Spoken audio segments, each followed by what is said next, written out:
Ang title po ng ating aralin, Panunukso ng Diablo. Sa mga pag-aaralan nating talata sa Bible, ng version po na ating gagamitin sa Tagalog, ang bagong ang Biblia at yung English po ay New American Standard Bible. Meron tayong dalawang pangunahing punto na tatalakayin ngayon. Ito po, paano umaatake ang kalaban? At yung ikalawa, paano lalabanan ang pag-atake ng kaaway?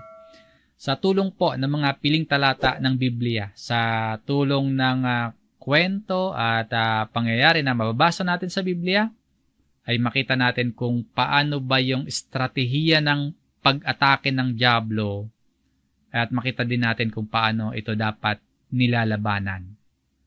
Sa unang punto po, titingnan natin mabuti yung pag-aaralan natin yung mga detalye tungkol sa kasalanan at panunukso ng Diablo. Para masagot po yung tanong na ito na paano umaatake ang kalaban, pag-aralan natin ang isang talata sa aklat ng Genesis sa chapter 3. Dito po sa verse 6, basahin po natin. Kaya't nang makita ng babae na ang bunga ng punong kahoy ay mabuting kainin, nakakalugod sa paningin, na dapat nasain upang maging matalino, siya ay pumitas ng bunga nito at kinain ito. At binigyan din niya ang kanyang asawa na kasama niya, at siya'y kumain. Sa talatang ito, merong tayo makikitang tatlong strategy yung Diablo kung paano niya tinukso dito si Eva. At yung estratehiya na yan na ginamit noon ni Satanas, siya rin pong ginamit na paraan ng panunukso kay Jesus. Mababasa natin yan mamaya sa second part ng lesson na ito. At yung strategy na yan, hanggang ngayon po, yung kaparaanan ng panunukso ng Diablo ay kaparaanan niya hanggang sa kasalukuyan kung paano niya tuksohin ang mga tao. So mula sa Old Testament hanggang sa New Testament, hanggang sa kasalukuyang panahon, itong strategy na ito, yung ginagamit ng Diablo kung paano niya tuksohin ang mga tao. Ito po yun, ayon sa talatang ito, tatlong kaparaanan ng panunukso ng Diablo. Una, paano umaatake ang kalaban? Inaatake ni Satanas yung pagnanasa ng laman. Ito yung paraan ng Diablo para pabagsakin niya. Ito yung paraan para magkasala ang mga tao at sumuway ang mga tao sa Diyos. So, isa-isahin po natin ito. Ito muna yung una, yung pagnanasa ng laman, yung desires of the flesh. Nakita ng babae yung bunga ng puno na nasa gitna ng halamanan. Yung tingin niya, mabuting kainin yung bunga na yun. Remember po, bago yung tagpong ito, bago tuksuhin ni Satanas si Eva, meron na sa kanilang instruction ang Diyos. Kumbaga, meron ng salita kina Eva at Adan ang Diyos. Meron ng utos sa kanila ang Diyos. Ano po yung utos? Basahin natin yung verse 3 sa Genesis chapter 3. Subalit sinabi ng Diyos, nagsalita dito sa kanila ang Diyos, huwag ninyong kakainin ang bunga ng punong kahoy na nasa gitna ng halamanan. Huwag din ninyo itong hihipuin, kundi kayo'y mamamatay. So ito yung utos, no? Ito yung salita ng Diyos. Ito yung instruction sa kanila ng Diyos. Huwag kakainin, huwag hihipuin, dahil sila ay mamamatay.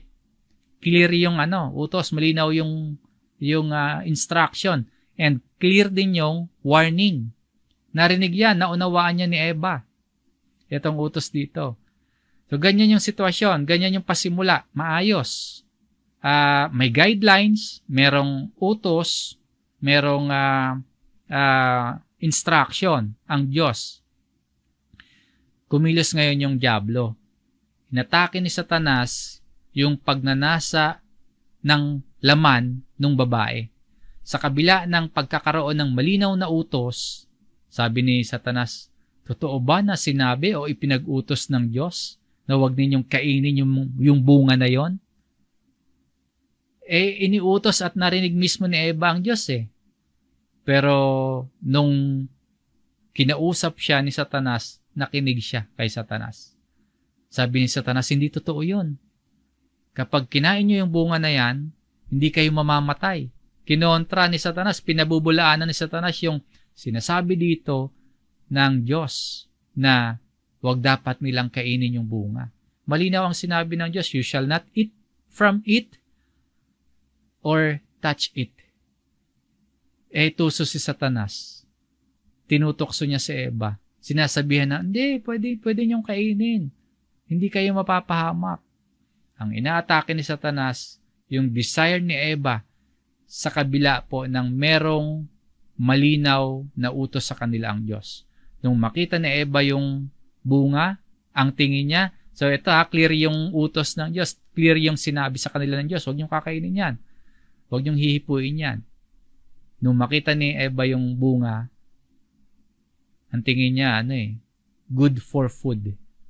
Kaya't nang makita ng babae na ang bunga ng punong kahoy ay mabuting kainin, sinabi ng bawal pero ang tingin pa din niya, good for food. Parang ang sarap naman kainin ng bunga na yan.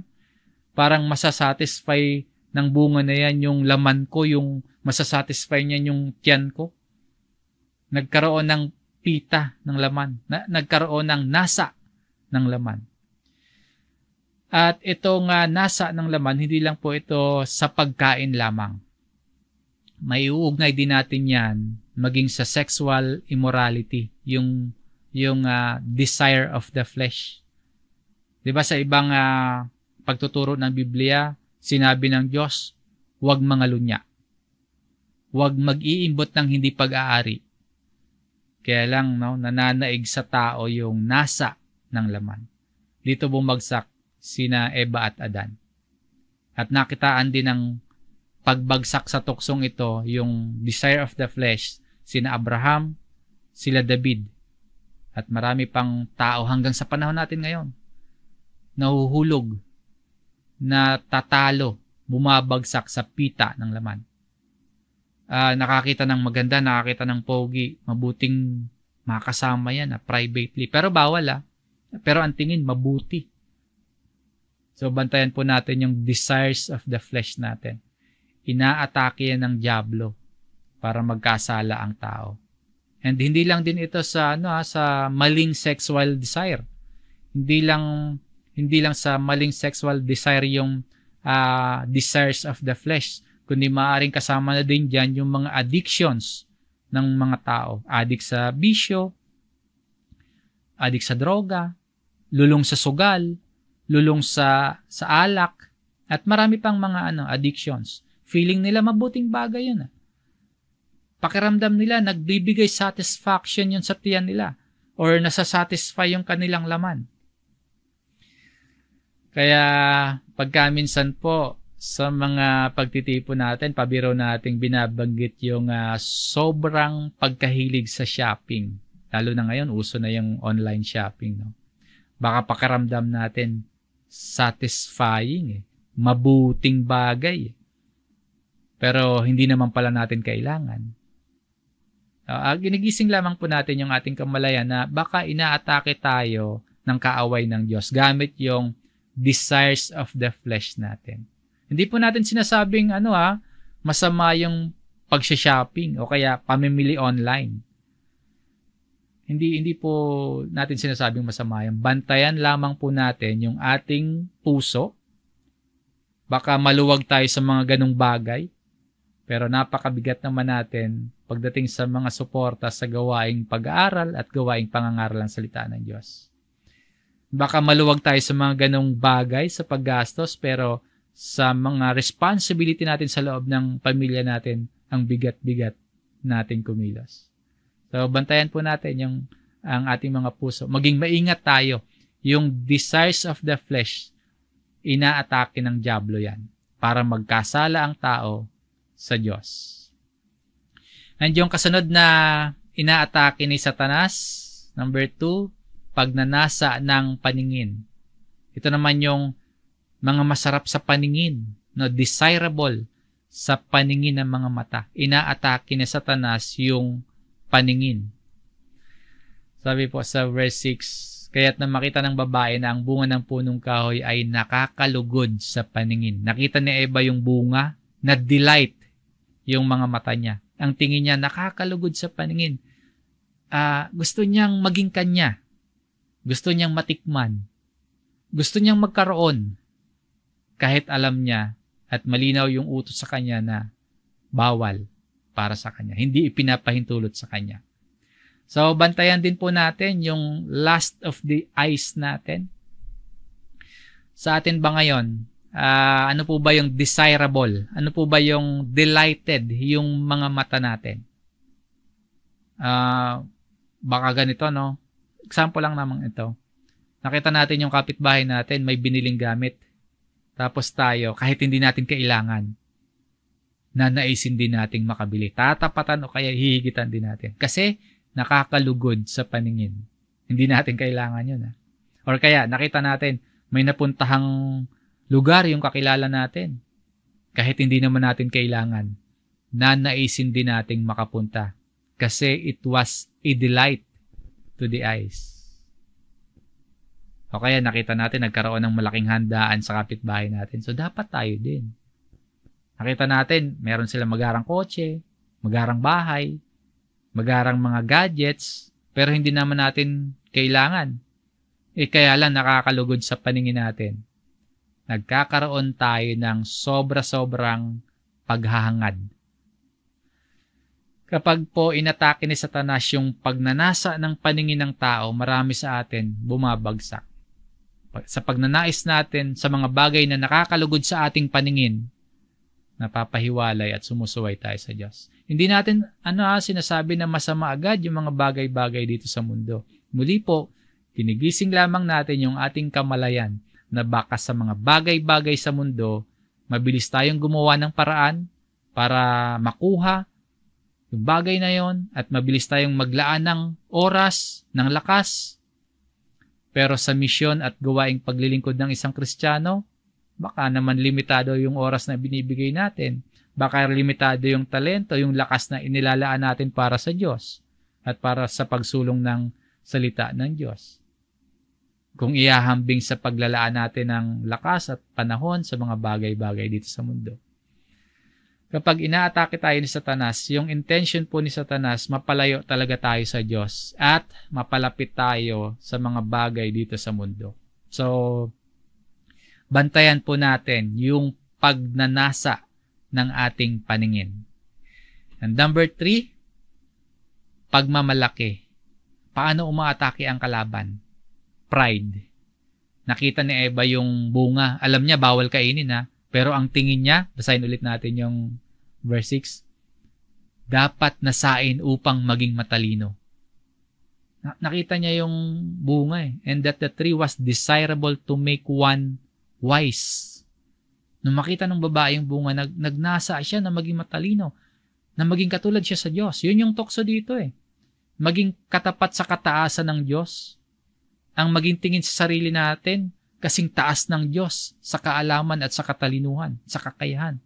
Ito yung kapag tinukso tayo ni Satanas, ang gusto ni Satanas, yung maging tingin natin sa ating sarili, tayo yung mataas. Tingin natin sa ating sarili, tayo yung maalam, na nagiging arugante na tayo at nagiging mapagmalaki na tayo. Gusto natin tayo yung lamang sa iba, sa lahat ng bagay. Gusto natin tayo yung sikat, tayo yung nakakataas, tayo yung pinakamagaling. O kaya tayo yung pinakamaraming alam. At kasama na din po dito yung desires na tayo yung pinaka-pogi, tayo yung pinaka-macho, pinaka-sexy, pinaka-maganda. Muli po, hindi natin sinasabi na masama o mali yung maging pinaka-maganda, pinaka-macho, pinaka-sexy, pinaka-pogi. Ginigising lamang natin yung ating kamalayan para mabantayan natin yung ating puso sa pagiging mapagmalaki. Baka nagiging prideful na tayo. At kasama na din po yung desire na gusto natin tayo may merong pinakamagandang gamit. Tayo may merong pinakamagandang damit, tayo may pinakamalayong napuntahan, pinakamalayong narating sa buhay. Gusto natin tayo yung pinaka-successful na ang tingin natin sa ating sarili, tayo yung maraming nabili, maraming na-achieve. Sa ilan po, kapag ang pakiramdam nila maalam na sila sa buhay, kapag pakiramdam nila matagumpay na sila sa buhay, Sa ilan po, ang Biblia, hindi na nila kinikilalang may otoridad, merong kapangyarihan sa kanilang buhay ang Bible. Hindi na nila binibigyan halaga yung nakasaad sa Biblia. Feeling nila hindi na nila kailangan dahil maalam na sila. Feeling nila matalino sila. Sa atin po, magsuri tayo mga kapatid, yung pride of life, isang panunokso yan ng dyablo. Dapat po yung karunungan, sapagkat tamo natin ng katalinuhan at karunungan, dapat po inilalapit tayo niyan sa Diyos. Hindi tayo dapat nilalayo niyan sa Diyos. So, yung pride of life, ginagamit yan ng dyablo na pang-atake sa pagtukso. So, ito po yung tatlong strategy ni Satanas kung paano matutukso ang tao. Pagnanasa ng laman, pagnanasa ng paningin, at pagmamalaki o pride. At yung tatlong ito, pwedeng gamitin niya ng dyablo ng sabay-sabay. Pwede kang atakihin niya sa lahat ng paraan na yan. O kaya, pwede ka ring atakihin, pwede tayong atakihin na isa lang. Pwedeng inaatake ka sa pagnanasa ng laman lang. Yung iba sa pride. O kaya yung iba sa lust of the eyes. Ang punto ng lahat ng panunukso na yan, ng estratehiya na yan, ng kaaway, ay katulad sa nangyari kina Eva at Adan, nais ng dyablo na sumuway tayo, nais ng dyablo na mag-rebel tayo sa Diyos hanggang mapahiwalay tayo sa ating Diyos. Yun yung goal ni Satanas. Mapalayo tayo sa Diyos at mapalapit tayo sa mga makamundong bagay. Ito pong pag-atake ni Satanas sa nasa ng laman, sa nasa ng paningin, at sa pagmamalaki, ginagamit niya itong pantukso. Yan din yung ginamit na pantukso. Yan din yung ginamit na strategy para tuksohin yung ating Panginoong Hesus. So, hindi nagbago yung estratehiya ni Satanas, no? Pero kung nanalo siya kay Eva at Adan, hindi po siya umubra sa ating Panginoong Hesus. Tingnan naman po natin yung panunukso ni Satanas kay Hesus. Mababasa natin yan sa sulat ni Lucas sa chapter 4 sa verse 1 hanggang verse 13. And ito na rin po yung ikalawang punto sa ating aralin ngayon. Habang binabasa natin yung panunukso ng dyablo gamit yung mga estratehiya niyang ito, gamit yung mga atake niyang ito, ipapakita naman sa atin kung paano ito mapagtatagumpayan. So, ikalawang punto po, paano lalabanan ang pag-atake ng kaaway? Para masagot natin yung tanong na ito, magbabasa tayo ng ilang talata sa aklat or sa sulat ni Lucas. Nakita natin yung strategy ni Satanas, no? Ipapakita naman sa atin ni Jesus kung paano ito matagumpay na malalabanan. Sa verse 1 ng sulat ni Lucas, sa chapter 4, ito muna yung battlefield. Kung kina Eva at Adan, nasa halamanan sila, dito po si Jesus at yung dyablo nasa ilang o wilderness. Sa verse 1, si Jesus na puno ng Espiritu Santo ay bumalik mula sa Jordan at dinala ng Espiritu sa ilang. Yung tagpong ito, after na mabautismohan si Jesus, dinala siya ng Espiritu sa ilang o sa disyerto. Ano yung nangyari sa ilang? Verse 2, na doon ay tinuksyo siya ng dyablo sa loob ng 40 araw. Hindi siya kumain ng anuman sa mga araw na yon, at nang makalipas ang mga araw na yon ay nagutom siya. Bago natin ituloy yung basa sa sulat na ito ni Lucas sa chapter 4, linawin muna natin, bakit nga ba dinala ng Espiritu si Jesus sa wilderness? Or ano yung ipinapakita sa atin ng pangyayaring ito? Ipapakita sa atin ng tagpong ito na kung paanong bumagsak sina Eva at Adan sa panunukso ng dyablo, na dahil sa pagkahulog ni Adan, yung buong sangkatauhan nahulog din sa kasalanan. Ngayon naman po, sa tagpong ito, ipapakita ng huling Adan, ang ating Panginoong Hesus, kung paano tatalunin ang tukso at kung paano mapagtatagumpayan si Satanas. Yung huling Adan po, tawag ng Bible yan kay Hesus. Mababasa natin yan sa sulat ni Apostol Pablo sa mga taga-Korinto. Dito sa 1 Corinthians chapter 15, sa verse 45. Kaya't nasusulat, ang unang taong si Adan ay naging buhay na nilalang. Ang huling Adan ay naging espiritong nagbibigay buhay. Yung unang Adan, nahulog sa pagkakasala. Kaalinsabay noon, sa pagkahulog sa pagkakasala ng unang Adan, nahulog din sa pagkakasala ang sangkatauhan. Ngayon, kinailangan po ang isa pang Adan, ang huling Adan, ang ating Panginoong Hesus. Para ang sasampalataya at susunod kay Kristo, magiging bahagi na ng bagong sangkatauhan. Mariredeem na, matutubos, magkakaroon ng bagong pagkatao, yung lahat ng nakay Kristo. Sa halamanan po, nire-represent ni Adan yung sangkatauhan. Nahulog si Adan sa tukso, nahulog din yung sangkatauhan. Sa ilang, o sa wilderness, yung binabasa natin sa sulat ni Lucas, nire-represent ni Jesus yung sangkatauhan. Nagtagumpay si Jesus, kaya lahat ng sasampalataya kay Jesus, nagtagumpay na sa kasalanan at sa parusa ng kasalanan. Diba sumuway sina Adan sa sinabi sa kanila ng Diyos? Sa pagsuway na yon ni Eva at Adan sa Diyos, nagkaroon sila ng kamatayan. Sa pagtatagumpay naman ni Jesus, ang lahat ng nasa Panginoon magkakaroon ng buhay.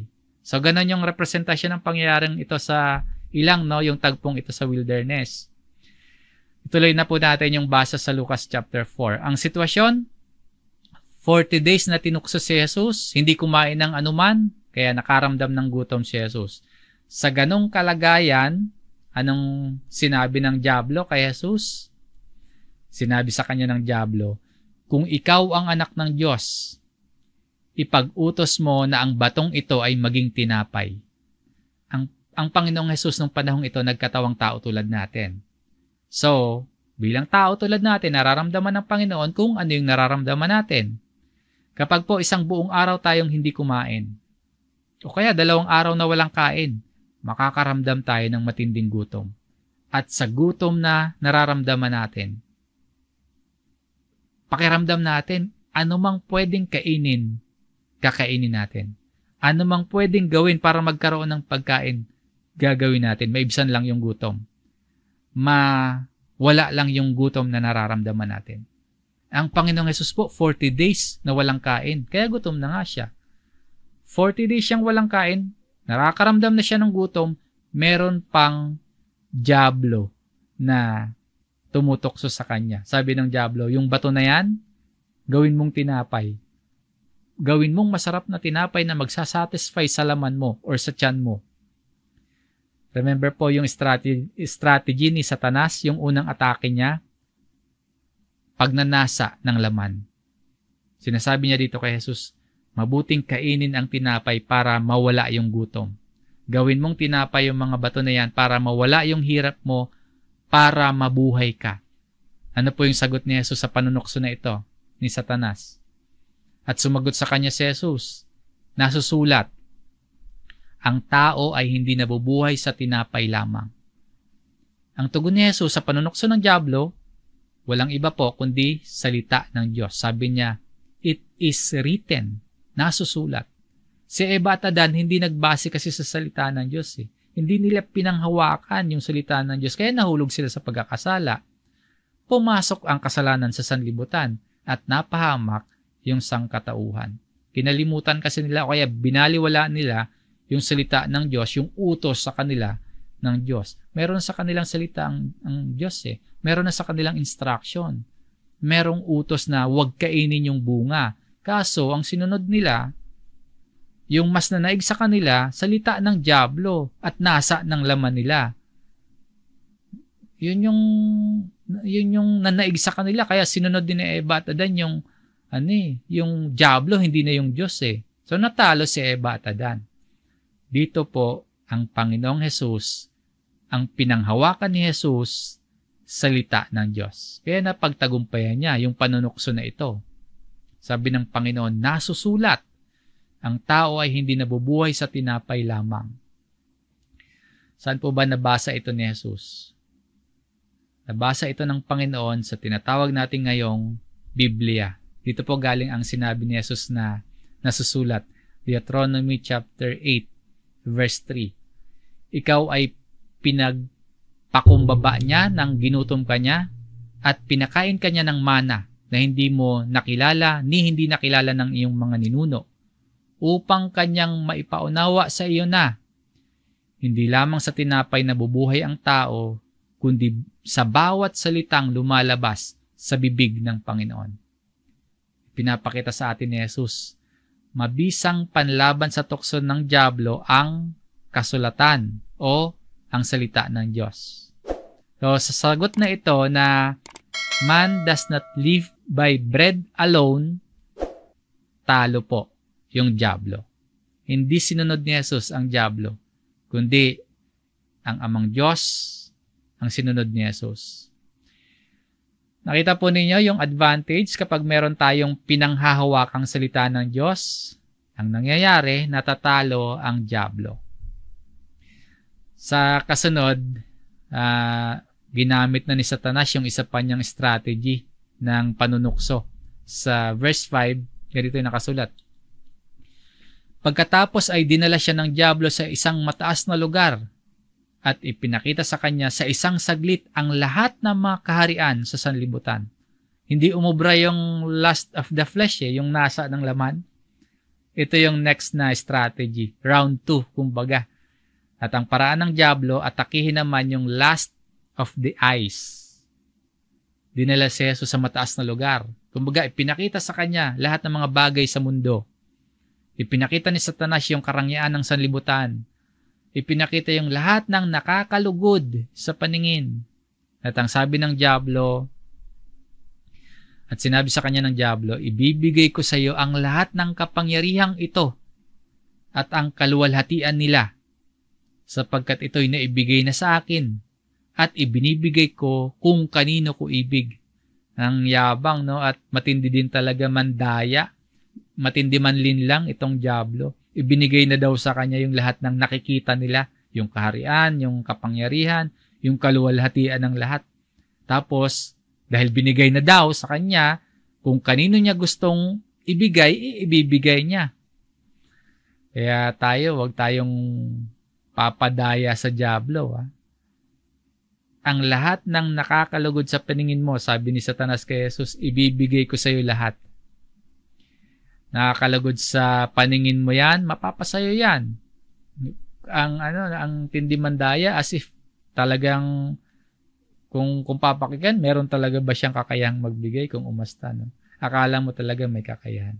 Nanlilin lang, nandadaya, dahil may gusto siyang gawin para sa kanya si Jesus. Ito yung kondisyon ni Satanas sa kasunod na talata. Kaya't kung sasamba ka sa akin, ang lahat ng ito ay magiging iyo. No, if you worship before me, sabi ng dyablo kay Jesus, lahat ng yan, lahat ng na nakikita mo, magiging sayo. Ang tindi ng dyablo na tinuturuan pa na mangalunya si Jesus. Tinuturuan pa na magkaroon siya ng ibang sinasamba bukod sa amang Diyos. Sinasabi dito, lahat ng nakakalugod sa paningin at mga bagay sa mundo, mapapasayo kung sasamba ka sa dyablo. Di ba ganyan tayo minsan inaatake ng dyablo?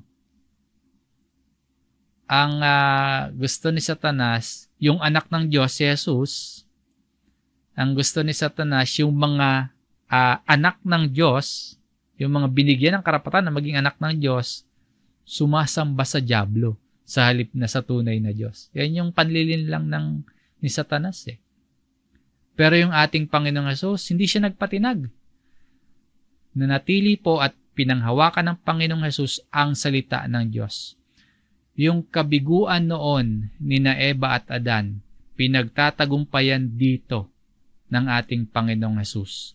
Sa pamamagitan po yan ng salita ng Diyos. Ito po yung sagot ni Hesus. Verse 8. At sumagot si Jesus sa kanya, nasusulat, sambahin mo ang Panginoon mong Diyos at siya lamang ang iyong paglingkuran. Gusto ni Satanas siya yung sambahin eh. Pero sinasabi sa kanya ni Jesus, ang nakasulat, ang dapat na sinasamba ay ang amang Diyos, hindi ang dyablo. Pinapakita sa atin dito ng Panginoong Jesus na ang mahalaga sa kanya, salita ng Diyos. Ang mahalaga sa Panginoong Jesus yung nasusulat, yung nasa banal na kasulatan. at hindi yung salita ng dyablo. Ang magbibigay ng lahat kay Jesus, ang Amang Diyos. Ang tanging dapat na sambahin, ang Amang Diyos. Yun yung nasusulat. Yun yung it is written.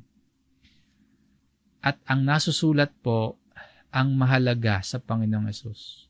Ito kasi yung panunokso ng dyablo, instant eh. Tinutokso si Jesus, mapapasa kanya daw yung lahat, sambahin lang niya yung dyablo. Tayo pa naman yung mga bagay na nakakalugod sa paningin natin, yan yung mga gustong-gusto natin. Instant yaman, nakakalugod sa paningin natin. Instant kasikatan, instant pagkatamo ng kapangyarihan. Pero pinapakita dito ni Jesus, kung galing niyang mga yan kay Satanas, o kung yung instant yaman, instant kasikatan, instant kapangyarihan ay pandadaya ni Satanas, wag na lang. Hindi siya yung dapat na sambahin at paglingkuran, kundi ang Panginoon nating Diyos lamang. Kapag may panunokso sa atin ng dyablo at inaatake po yung last of the eyes natin, ang pang-counter po natin sa tukso, salita ng Diyos. Ano man po yung i-offer sa atin ng dyablo, anumang mga bagay dito sa mundo, pero yung kapalit, sasambahin natin ang dyablo sa halip na yung Diyos, wag na wag po tayong papadaya. Panghawakan natin ang salita ng Diyos. Ang Diyos lamang ang ating sasambahin, ang Diyos lamang yung ating paglilingkuran. Again, mahalagang nag-aaral tayo. Mahalaga po na may memorya tayong katuruan. Mahalaga po na meron tayong pinanghahawakan na salita. Pinanghahawakan yung kasulatan. Dito naman po galing ang sagot dito ni Jesus. Kaya sabi niya, di ba, it is written. Dito po ito sa Deuteronomy chapter 6 sa verse 13. Matakot ka sa Panginoon mong Diyos at maglingkod ka sa Kanya at ikaw ay susumpa sa pamamagitan ng Kanyang pangalan. So, pinanghawakan ng Panginoon yung kasulatan. Panghawakan din po natin ang kasulatan.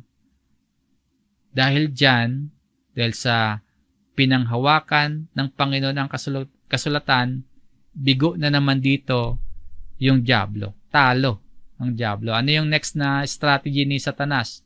Verse 9. Pagkatapos, ay kanyang dinala si Jesus sa Jerusalem at inilagay siya sa tuktok ng templo at sinabi sa kanya, kung ikaw ang anak ng Diyos, magpatihulog ka mula rito. So, round 3 o strategy number 3. Ang inaatake naman dito ng dyablo, hindi na yung nasa ng laman. Gutom na si Jesus pero hindi siya natukso.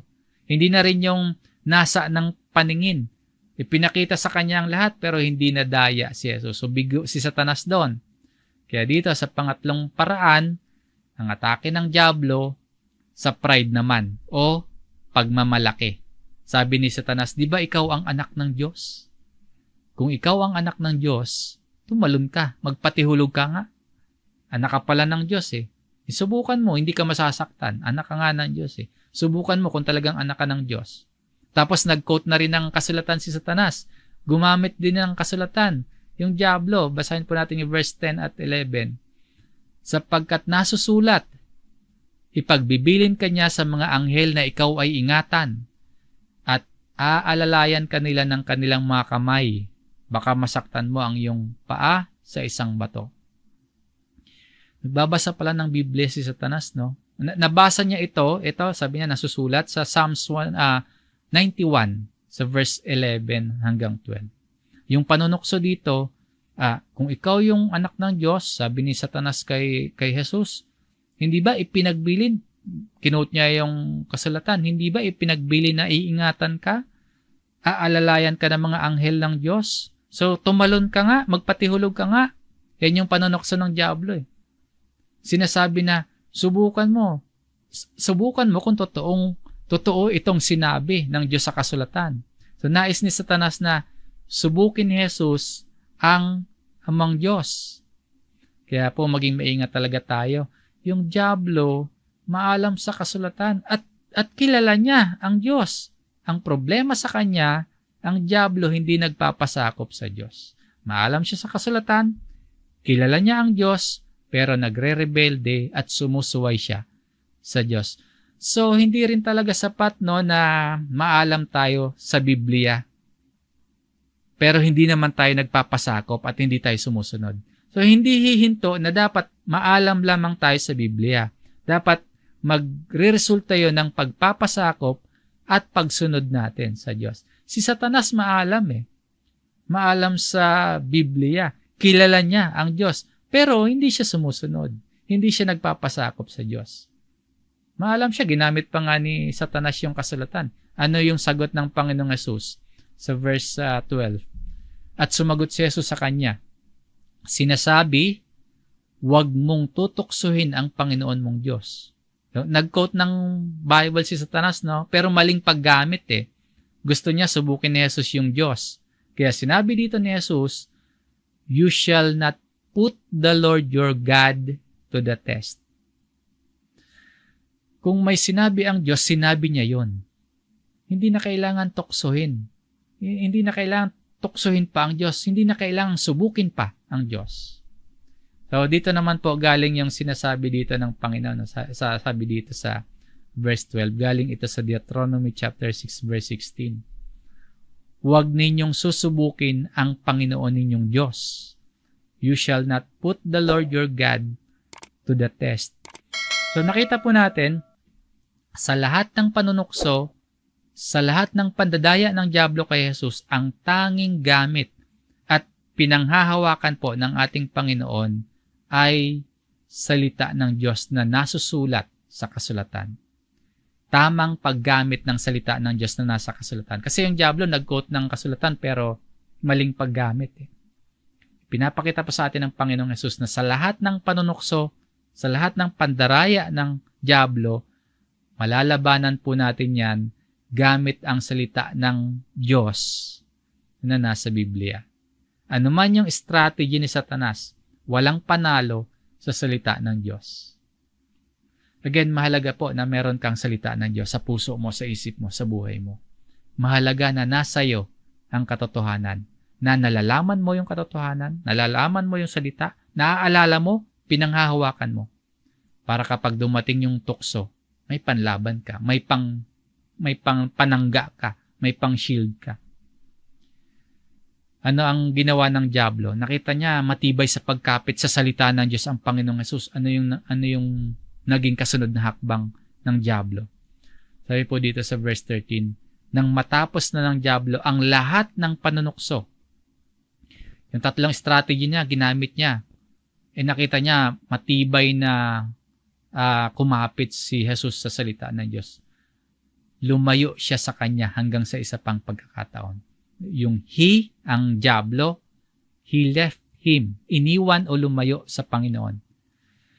Sa pamamagitan ng pagtitiwala sa salita ng Amang Diyos, na pagtatagumpayan po ang lahat ng pandaraya ng dyablo o panlilinlang ni Satanas.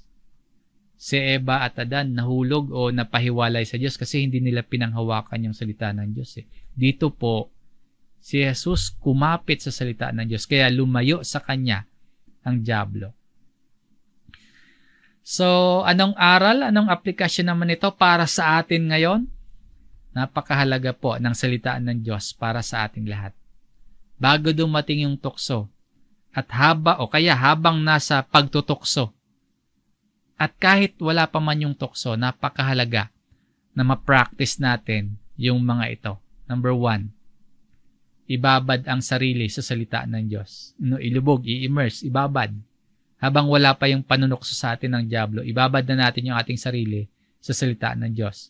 Kapag meron tayong kaalaman sa salita ng Diyos at meron tayong karunungang mula sa Diyos, wala pa man yung tukso, nagiging handa na tayo.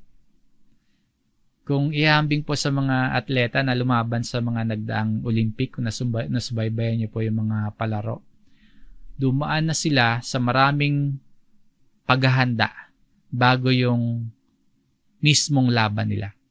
So, ganun din po sa atin. Huwag nating pababayaan yung ating mga gawaing pag-aaral ng salita ng Diyos. Kahit wala pa yung tukso. Kahit hindi pa tayo tinutukso. Dapat naghahanda na tayo o nagsasanay na tayo sa salita ng Diyos. Kung hindi po natin ibababad yung ating mga sarili sa salita ng Diyos, paano kung dumating yung tukso? Paano kung dumating yung tukso, wala tayong kalaban-laban? Dahil hindi natin ibinabad yung ating sarili sa salita ng Diyos. Na hindi natin alam yung ating gagawin. At wala tayong pang-counter attack sa kalaban. Matatalo tayo. Talo tayo agad kapag hindi tayo nagsanay. Kapag ibinabad natin ang salita, ang ating sarili sa salita ng Diyos, kapag dumating yung tukso, meron tayong panlaban. Sasabihin natin kung ano yung nasusulat. At yun yung susundin natin, kung ano yung nasusulat. So, ibabad ang sarili sa salita ng Diyos. Number 2, labanan ang mga tukso gamit ang salita ng Diyos. So, hindi po ginagarantiya ng Diyos na kapag ibinabad natin yung ating sarili sa Kanyang salita, hindi na tayo makakaranas pa sa buhay na ito ng mga pagsubok at tukso. Meron pa din. Pero kung nakapaghanda nga po tayo at dumating sa atin yung tukso, na marami na tayong alam sa Biblia, handa na tayong lumaban. Ang gagamitin nating panlaban, hindi salita lamang natin, kundi salita ng Diyos, tulad ng ipinakita sa atin ni Jesus. Kung salita ni Satanas at yung ipanglalaban natin ay sarili nating salita, sa salita ni Satanas, ipanlalaban natin sarili nating karunungan, baka malinlang po tayo, baka madaya po tayo tulad nila Adan at Eva. Kung salita natin at sariling karunungan at hindi sa Diyos, matatalo po tayo ng dyablo. Kaya para manalo tayo laban sa tukso, gamitin natin ang salita ng Diyos tulad ng ating Panginoong Hesus. Sana po ang makita natin o masundan talaga natin yung strategy na ginamit ni Jesus. Gamit lagi yung katotohanan ng salita ng Diyos laban sa mga panlilinlang, laban sa mga pandaraya ng dyablo. Yung kasinungalingan, kahit tunog maganda, kahit tunog tama, ay dapat pong labanan ng katotohanan ng salita ng Diyos. Lahat ng panunokso ni Satanas, laging nakapackage kasi yan sa maganda sa paningin, sa maganda sa pakiramdam. Yung panunokso ni Satanas, naka-package yan sa nakakalugod sa paningin, nakakasatisfy sa laman. Kaya maging maingat po tayo. At lagi po tayong sumangguni sa salita ng Diyos. Labanan ang panunokso ng dyablo gamit ang katotohanan ng salita ng Diyos. At sa number 3, magtiwala sa salita ng Diyos hanggang sa magtagumpay laban sa tukso. Kung gusto nating magtagumpay sa hamon ng buhay at panunokso ng dyablo, lagi po tayong magtiwala sa salita ng Diyos. Huwag tayong padadaya sa madalian pagyaman, sa hindi paghihirap. Dahil ang salita ng Diyos, kailangan tayong magsumikap, kailangan dumaan sa paghihirap para matagumpay na matanggap natin yung pangako ng Diyos. Yung pangako ng Diyos, buhay na walang hanggan. Sa ating buhay po, merong pagtitiis. Kaya manatili tayong nagtitiwala sa salita ng Diyos.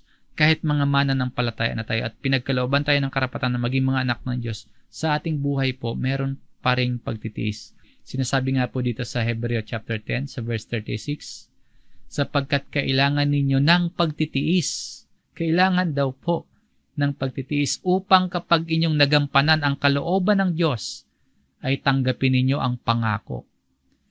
Kapag may nandadaya o diablong manglilinlang sa atin na sinasabi, yung mga anak ng Diyos hindi dapat naghihirap, ang mga anak ng Diyos hindi nakakaranas ng pagtitiis, sasabihin natin ito, nasusulat, it is written.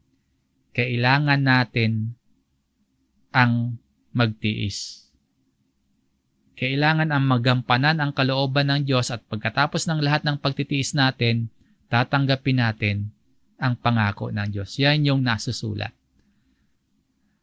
Kay Satanas kasi, ang pandadaya niya, hindi mo kailangang magtiis. Hindi mo kailangang sumunod sa Diyos. Hindi mo kailangang gampanan ang kalooban ng Diyos. Ang pandaraya ng dyablo, talikuran natin ang Diyos at ibibigay daw ng dyablo yung mga bagay dito sa sanlibutan niya. Yung panlilin lang niya. Mga nakakalugod sa ating paningin, mga hinahangad ng ating katawan, mga pagmamalaki o pride natin. Yung mga tukso ng dyablo, dapat nating labanan yan sa pamamagitan ng salita ng Diyos. So magtiwala po tayo sa Diyos. sinasabi o inihahayag sa atin ng kasulatan na ang Diyos po ang nakakaalam ng lahat. Ang Diyos ang makapangyarihan sa lahat. Kaya magtiwala po tayo sa Diyos. Magtiwala po tayo sa Kanyang salita. Sina Eva at Adan, hindi nila pinanghawakan yung salita sa kanila ng Diyos na huwag nilang kainin yung bunga eh. Bagkus nagtiwala sila sa boses ng dyablo, kaya napahamak sila. Naging matimbang sa kanila yung nasa ng laman, yung lust of the eyes at yung pride. Naging matimbang sa kanila yun, kaya natalo sila ng panunokso ng dyablo. Pero ipinakita sa atin ni Jesus kung paano lalabanan at kung paano magtatagumpay sa pandaraya, sa panlilinlang ng dyablo. Pinanghawakan ni Jesus ang salita ng Diyos. Kaya tayo po, maging maingat, maging mapanuri sa mga boses, sa influence, maging maingat sa mga katuroan na ating napapakinggan. Lagi po nating ihambing, lagi nating idikit sa salita ng Diyos, yung mga informations na nababasa at napapakinggan po natin. Patuloy po tayo mag-aral ng banal na kasulatan at atin pong panghawakang mabuti ang salita ng Diyos. At habang natututo po tayo sa salita ng Diyos, mas matuto po tayong sumunod sa Diyos. Labanan po ang panunokso ng dyablo gamit ang salita ng Diyos. Hanggang dito po ang ating aralin.